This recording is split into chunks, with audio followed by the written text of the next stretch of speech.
Y bien, amable televidente, tal como habíamos anunciado, nos acompaña en la entrevista estelar de Encuentro Directo la noche de este sábado el ingeniero Rafael Tobías Crespo, diputado al Congreso de la República por la circunscripción número 2, por el partido La Fuerza del Pueblo. Tobías, bienvenido. Bienvenido. Gracias por la invitación de nuevo a este espacio. Muy agradecido, saludando los que siempre le siguen en este programa, presto a responder las inquietudes, sobre todo los temas de la agenda nacional.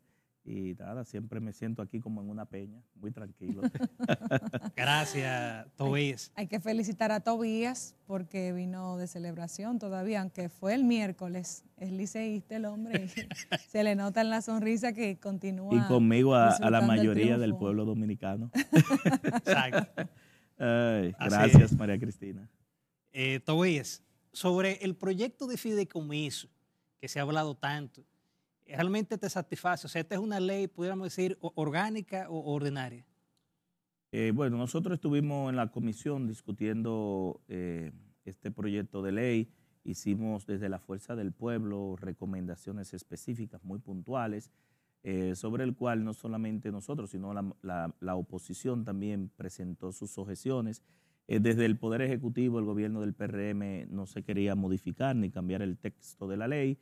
Y aunque se hicieron algunos cambios, finalmente no fueron cambios. El partido que exigió precisamente al país, al presidente Luis Abinader, el presidente de la Fuerza del Pueblo, Leonel Fernández, incluso dio una rueda de prensa. En aquel momento ustedes recordarán cuando estalló el escándalo de Punta Catalina, que la llevaron a un fideicomiso, y exigió que se aprobara una ley de fideicomiso público porque no había un marco normativo, ya que la ley 189-11, que es la ley del desarrollo del mercado hipotecario y de fideicomiso, aunque en el reglamento se habló de manera soslayada, ¿verdad? Lateral, se definió el concepto de fideicomiso público. En este caso no había una ley para regular los fideicomisos públicos. Las observaciones sobre si es ley orgánica nosotros la pusimos en el hemiciclo. Yo recuerdo que tomé un turno para que quedara en acta, contara en acta, porque esta ley y lo que se desprende de esta ley en el cual el Poder Ejecutivo traspasa su patrimonio, que es único, lo pasa a otro ente que no es público, que es una sociedad privada, aunque del Estado, pero que está basado en el derecho privado, es una sociedad anónima, y que ésta a su vez transfiere esos patrimonios a un tercero, que es lo que le llaman el vehículo jurídico, también se le llama el fideicomiso vinculante o adherente al fideicomiso matriz, y en el cual, basado en esta figura y en esta ley, sobre todo yo he dicho que la ley de fideicomiso per se no es ni mala ni buena, que lo más peligroso y peligrosos y perniciosos son los contratos. Son los contratos donde se generan las obligaciones, las responsabilidades, la transferencia y la transmisión de la propiedad, la transferencia de fondos del presupuesto, por ejemplo, de los entes u órganos que constituyen el acto del fideicomiso como instrumento de inversión pública-privada y como instituto jurídico. Y en ese sentido, en esos contratos se definen a largo plazo, porque muchas veces el sector privado siempre quiere aspectos de inversión, y eso es lógico para lograr lo que le llaman el equilibrio económico o el punto de equilibrio en un plazo específico. La tasa interna de retorno se establece en plazos muy amplios. En el caso de Propedernales, por ejemplo, son 20 años. En el caso de fideicomiso del FITRAN son 40 años. Estamos hablando de 10 gestiones de gobierno. En el caso de Propedernales estaríamos hablando de 5 gestiones de gobierno porque está para 20 años. Y las observaciones que hicimos tienen que ver con la ley de acceso a la información pública. En el caso de la ley no se establecía que la ley sobre el acceso que debemos tener todos a los datos públicos, porque son fondos públicos que se ponen en juego, mantiene lo que le llaman el secreto fiduciario, el secreto bancario y el secreto profesional, pero también le da la facultad, tal cual se aprobó, estoy hablando tal cual se aprobó, de que cada fideicomiso tenga su propio reglamento de compras y contrataciones. Es decir, que vamos a tener tantas leyes de compra y contrataciones como fideicomiso hayan. La ley 340-06 es una ley marco para todo lo que tiene que ver con las contrataciones públicas y debe ser cumplida por todas las personas que reciben fondos del Estado, a menos que la ley determine una excepción. Y en ese aspecto, pues lo que se busca también es que no haya como esa transparencia, que haya opacidad en esos fondos. Hay ya gremios que han pedido información sobre los fideicomisos, no se la suministran. Y estamos jugando con bienes del Estado, es decir, que el ciudadano, ustedes, los medios de comunicación, los legisladores que tenemos una función de fiscalización, la Contraloría General de la República como control interno de los bienes del Estado y la Cámara de Cuentas como control del Estado deben poner sus ojos, porque incluso en los fideicomisos hay lo que le llaman los peajes sombra. Los ministerios y los entes, desde sus presupuestos, que de hecho y de derecho, ¿verdad?, no se pone en el presupuesto general de ingresos y gastos de cada año, cuántos son los fondos que se le van a agregar, por ejemplo, que se le van a transferir a RD Vial, al Fitran, a Propedernales, a los corredores. Bueno, este gobierno ha hecho como 20 fideicomisos. Hay un fideicomiso para las tilapias, un fideicomiso para la policía, un fideicomiso para las becas. Hay fideicomiso para todo. Es decir, si nosotros seguimos esta vorágine de fideicomiso y de regalar lo público, porque yo digo que es un regalo por todo lo que se establece ahí como privilegios, nosotros vamos a llegar al 2024 sin casi ningún bien público. Y no es que estemos opuestos a los fideicomisos. Vuelvo y digo, no es malo en sí la ley de fideicomiso. Lo que hay que observar mucho con una lupa son los contratos y sobre todo entendiendo que si el Estado decide hacer una política de inversión pública a mediano y a largo plazo porque no tiene los presupuestos y donde el que entra tercero, que es privado, que no va a labores de beneficencia. Ustedes nunca han visto un empresario regalando lo suyo, ¿verdad que no? Ni donando lo de ellos. Y en el caso de que lo donen, pues a través de una fundación, pues eso lo llevan a gasto. Es decir, que el empresario, ¿qué va a hacer el empresario en un fideicomiso? Hacer negocios. Y el Estado está para garantizar, y a un partido se le elige para administrar la cosa pública, no para que la ceda o la subrogue a un tercero o para que la ceda o la regale, disminuyendo el patrimonio del Estado. Pero desde la Fuerza del Pueblo hicimos las recomendaciones, no se observaron la mayoría de ellas y tenemos esa ley que en algunos casos se indica que pudiera ir al Tribunal Constitucional porque no se declaró como ley orgánica. Las leyes orgánicas, según establece el artículo 112 de la Constitución, son aquellas que afectan el régimen económico y financiero, las rentas públicas, lo que tiene que ver con la nacionalidad, que en este caso no aplica, pero sí con el territorio, porque en los fideicomisos ahí no se habla en los contratos ni en la ley nada sobre la función del uso de suelo que tienen las alcaldías para desarrollar los territorios, que sobre todo la inversión en temas de hoteles urbanas, las viviendas de bajo costo, y todo el entorno alrededor donde se genera el proyecto de fideicomiso, que tienen una serie de incentivos y de ventajas, y hay que estar muy observador. Y mira por qué este gobierno, durante las últimas 2 o 3 semanas, a través de su estructura mediática que tiene, que invierte mucho dinero, no solamente para hacer anuncios, promesas, palazos, Picasso, algunas veces para decir mentiras y difamar y atacar opositores, ha querido convencer al país de que el fideicomiso es una necesidad nacional y no lo es. Nosotros vamos para 200 años de república, ¿verdad?, de fundada la república, y este país se ha desarrollado sin fideicomiso. Que este gobierno tenga en los fideicomisos una vocación privatizadora y compromisos con personas que aportaron a la campaña ya es otra cosa.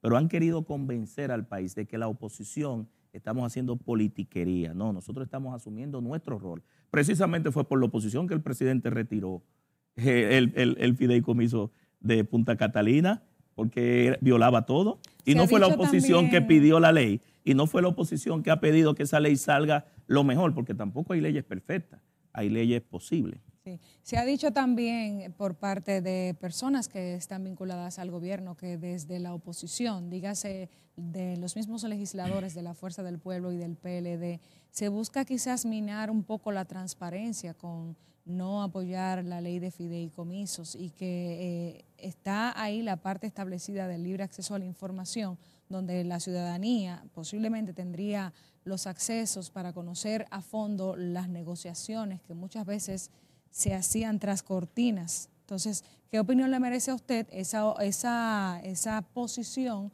que se ha expresado de que ha sido una renuencia mostrada por parte de los congresistas opositores al gobierno sin razón de ser? Mira, María Cristina, eso es una manipulación y te lo digo porque esa estructura que tiene el gobierno mediática, que cada 3 meses licita 1.800 millones de pesos para pagar comunicadores, dicen que bocina, no me gusta utilizar ese nombre, pero estructuras de lo que le llaman los bots para descalificar a la oposición. Hay que recordarle a ellos que para que haya gobierno debe haber oposición. Hay que recordarle a ellos que ellos eran oposición y se oponían a los préstamos. Van por 27.000 millones de préstamos, de millones de dólares de préstamos, y no se ve una obra. Eso es para apoyo presupuestario. Vamos por casi 900.000 millones de colocación de bonos. La última colocación la semana pasada fueron 383.000. Las anteriores 200 y pico y 300 y pico. Pero le hemos aprobado, o se le ha aprobado 3 billones de presupuesto. Es decir, 1 billón para el 2021, 1 billón para el 2022 y 1 billón para el 2023, con una colita.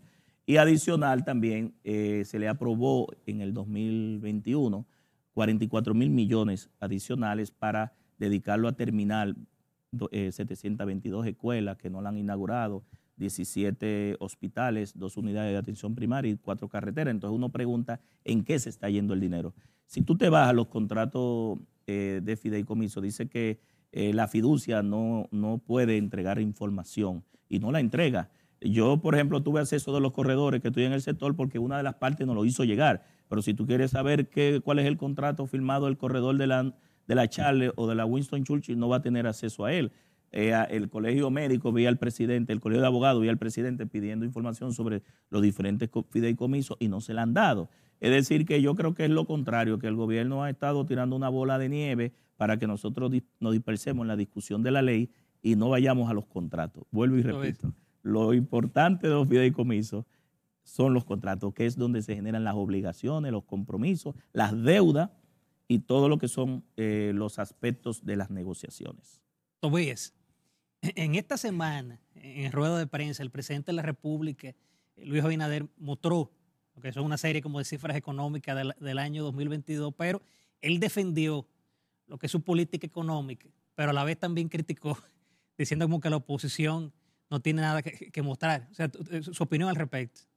Mira, este gobierno lo que ha restablecido el crecimiento económico que ha habido en la República Dominicana en los últimos 20 años, a partir de 1996, que entró Leonel Fernández en el PLD por primera vez al poder. El país ha crecido un promedio de un 5, hubo un rebote en el 2021 porque la actividad económica estaba todo en el piso, la gente salió y cuando tú ves la inflación terminó por encima de lo que el gobierno proyectó, pero el crecimiento que ellos han indicado se lo ha tragado la inflación, se le ha tragado los altos costos de la canasta básica, se lo ha tragado los costos de la construcción. Te puedo decir que, por ejemplo, el cemento que estaba en este gobierno cuando llegó a 240 pesos, está a 530. Entonces, pero tú vas a la tarifa eléctrica que te dicen que es un 9, que ha aumentado, pero es un 30 y a mucha gente le ha llegado de un 40%. Entonces, la clase media va muy pesada. Entonces, este gobierno ha manejado todos esos recursos que te dije, no se ven las obras, el legado, la impronta. Yo creo que ha tomado inauguraciones de obras que vienen del gobierno anterior y que no han sido parte de la iniciativa, y es correcto porque hay continuidad de Estado, es decir, el Estado es un continuo y uno no puede borrar el pasado, pero hay que recordarle a estos que están en el presente que ellos cuando fueron oposición se opusieron a todo eso. Yo creo que descalificar a la oposición de manera muy simplista no tiene sentido. Al final son los hechos que hablan. El profesor Juan Bosch decía, y aquí va el tema económico, un buen mensaje para ellos, de que si la economía va bien, la política va bien. Si la economía va mal, la política va mal. Y la economía, aunque ellos a nivel macroeconómico estén experimentando números, se lo está tragando la inflación, la incertidumbre, el alto costo de la canasta básica, dicho por ellos mismos, que tienen sus indicadores, datos oficiales, la falta de empleo y, ¿por qué no?, la inseguridad ciudadana, que es producto en gran parte, no todo, porque es muy complejo la inseguridad ciudadana, pero tiene un alto componente económico. Es decir, la delincuencia en muchos aspectos a nivel general tiene un componente económico. Tobías, con tu permiso y de los amables televidentes, nos vamos a una pausa comercial y en breve retornamos con la entrevista estelar de Encuentro Directo. Continuamos conversando en su encuentro directo con Rafael Tobías Crespo, diputado al Congreso Nacional. Rafael, hay un tema que preocupa mucho a los dominicanos y es el tránsito. El tránsito que realmente es un dolor de cabeza, que estresa con los constantes tapones, con la falta de parqueo. Tú fuiste director del Instituto de Tránsito Terrestre durante unos años. De la DGTT. Exactamente, que hoy es la Intran. Hoy el Intran, producto de la ley. Producto de la ley. Fuimos el autor. Ah, interesante. Y queremos saber tu opinión sobre las acciones que está tomando el gobierno para desentar un poco el tránsito en República Dominicana dentro de los avances que ya venimos palpando de acciones anteriores y también en algunos programas piloto que se han implementado en el ensanche Naco de la capital para desarrabalizar un poco la parte de los parqueos que congestionan también. Mira, María Cristina, el presidente Leonel Fernández inició la primera ola de transformación del transporte. En el año 96, un año después, crea la ONSA, creó la AME, el creador de la ONSA, para continuar lo que fue ONATRATE, que fue una buena iniciativa en el año 1978-79 del expresidente Antonio Guzmán. Lo retoma Leonel Fernández y crea la ONSA en Santo Domingo, en Santiago, la AME, la Metrasam. Salimos del gobierno, ¿verdad? Y en el 2004, pues, retoma una segunda ola de transformación y plantea al país un plan de transporte masivo ferroviario, construye en un tiempo récord, que este gobierno, los que están en este gobierno eran opositores, y quítele el metro de Santo Domingo a este gran Santo Domingo, ¿cuál sería el caos? Se construyó la primera línea de metro en su gobierno y la segunda línea de metro. Había una proyección en 20 años, hoy, o por lo menos en el 2024, 2028, ya hubiesen habido 4 líneas de metro, incluso un tren de carga y pasajeros que iba a recorrer de Jaina, tocando la circunvalación hasta Santiago y posiblemente hasta el muelle de Montecristi, pero eso se interrumpió por el tema ahora de insertar los teleféricos, que yo siempre he dicho de manera responsable que el teleférico no es una solución para ciudades como la de República Dominicana. Es una solución que puede ser buena para ciudades que tienen, por ejemplo, en Colombia, en Venezuela, que tienen la pobreza, ¿verdad? La tienen en las montañas, y para bajar todo ese tráfico no tienen otra vía que no sea bajarlo a través de un cable hacia la metrópoli, hacia el centro de la ciudad o hasta los puntos como línea alimentadora de otros sistemas de transporte colectivo. Desde que inició el gobierno, nosotros como autor de la ley, que fue un parto para nosotros porque le dedicamos 12 años, en el Congreso fueron 5 años y medio, dijimos que este gobierno venía en una contrarreforma a todos los avances que se habían dado anteriormente. La primera contrarreforma fue, iniciando el gobierno, crearon una oficina que se llama de movilidad sostenible, urbana e interurbana, donde quitándole competencias al Intran, quitándole competencia a la OPRE y a la ONSA, se crea esa oficina para, en choque de atribuciones, quitarle competencias en el caso de los sistemas, la planificación y el diseño, los sistemas colectivos. Se habla ahí también de los fideicomisos y la planificación de las rutas alimentadoras y del sistema integrado de transporte y el plan de movilidad urbana sostenible, que eso debe encabezarlo el ente rector y regulador, que es el Intran. No quedándose con eso, el gobierno, porque esa oficina es que está manejando a través de los fideicomisos, todo tiene que ver con los fideicomisos, porque es un compromiso que hay con los famosos fideicomisos. También se designa a un director de gabinete, que es quien hoy está dirigiendo el Intran. Se lo ponen por encima al anterior director del Intran, y desde ahí se estaba manejando todo, quitándole competencias al Intran, a los ayuntamientos, a la OPRE, como te dije, a la ONSA, y posteriormente también entran a trabajar los corredores, que lo manda la ley, los corredores lo manda la ley, pero también obligando a los transportistas a un fideicomiso. La ley no obliga a un fideicomiso. Los empresarios del transporte, que no son sindicatos, sino empresarios, porque ahí usted paga para que lo movilicen y lo desplacen, pueden utilizar cualquier figura de gestión y de operación eficiente y eficaz para manejar su ruta, para operar su modalidad de transporte. Puede ser la economía solidaria, puede ser cooperativa, puede ser empresa de único dueño, SRL, SA, compañía por acciones. Pudiera ser un fideicomiso porque nadie lo quita, porque es una estructura de inversión que puede darse sobre todo a mediano y largo plazo, no a corto plazo, pero no es obligatorio. Transfiere recursos del Estado a esos fideicomisos que son privados, entonces ahí entra el subsidio, que no es un subsidio, es un peaje sombra, porque se estiman proyecciones de pasajes de ida y vuelta que no son los correctos, para desde el Estado financiar la actividad privada, y una serie de esquemas que violan la ley. La ley dice que los subsidios en el transporte van al ciudadano de a pie, a la demanda, no a la oferta. Cuando los subsidios se transfieren a la oferta del Estado, crean distorsiones económicas, crean, diríamos, corrupción y crean manejos indebidos. Ha ocurrido en todos los países. Los mejores subsidios es cuando usted se lo da a la demanda, al ciudadano que se desplaza.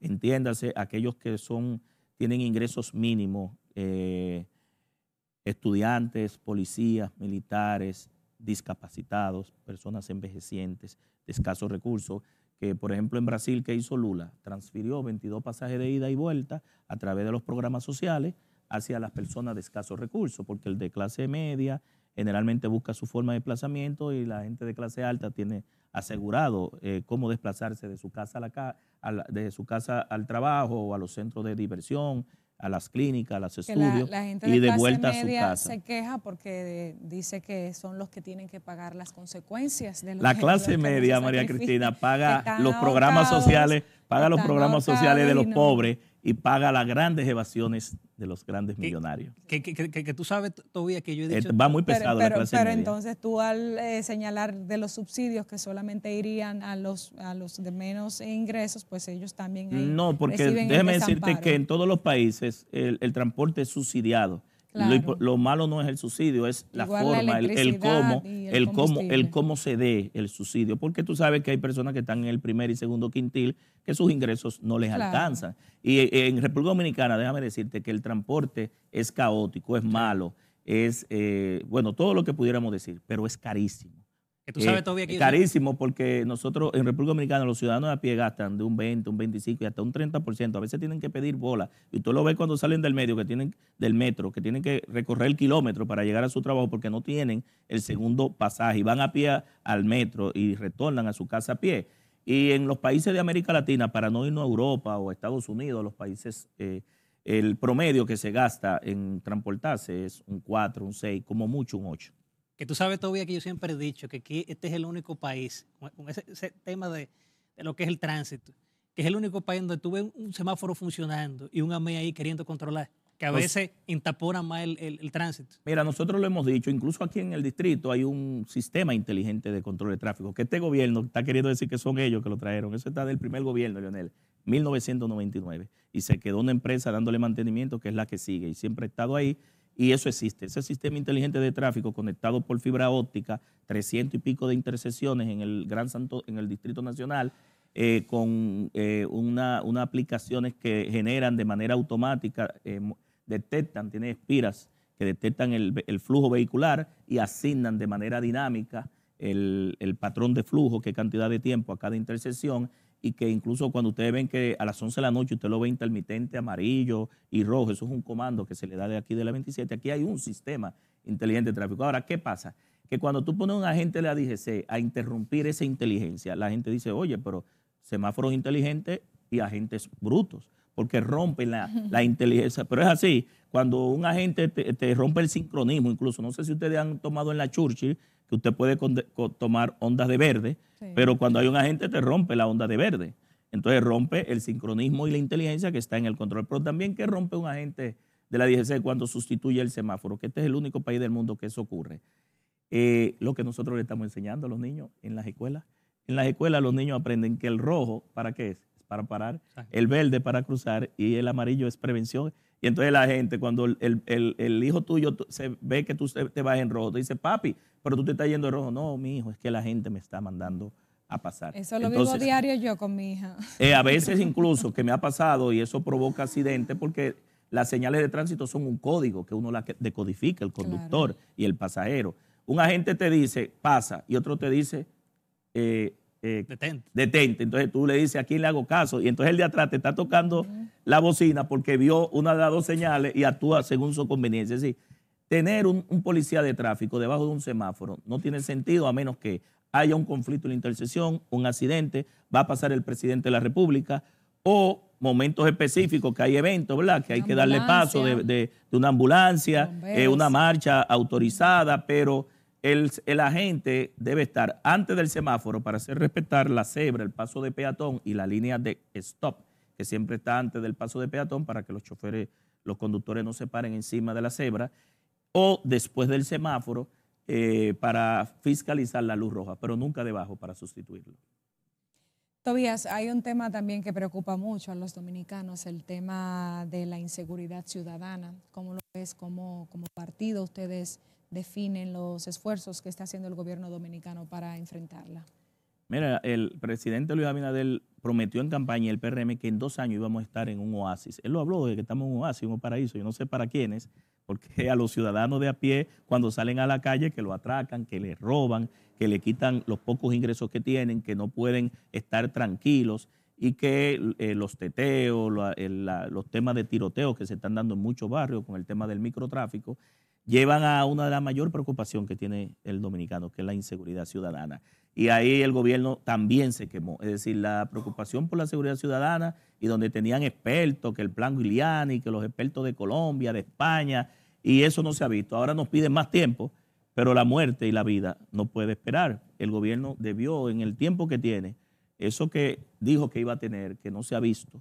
Y yo te digo por mi circunscripción. En mi circunscripción en Cristo Rey fue que se anunció el plan de seguridad ciudadana, que iban a entregar que 300 y pico de armas, no se entregó ninguna. El padre José Luis, por ejemplo, de la parroquia San Pablo Apóstol de Cristo Rey, muy incómodo, incluso en una inauguración, dijo que hoy Cristo Rey está peor y más inseguro que cuando se lanzó el plan de seguridad ciudadana, que lo que prometieron no se cumplió. Y eso de que se ha replicado a las demás provincias. Entonces, nos tiene a nosotros la inseguridad en una preocupación permanente. Ramón, nosotros no podemos desaprovechar la presencia de Tobías para preguntarle si es cierto que Margarita va para la Fuerza del Pueblo y cómo ustedes ven eso, en caso de que sea así.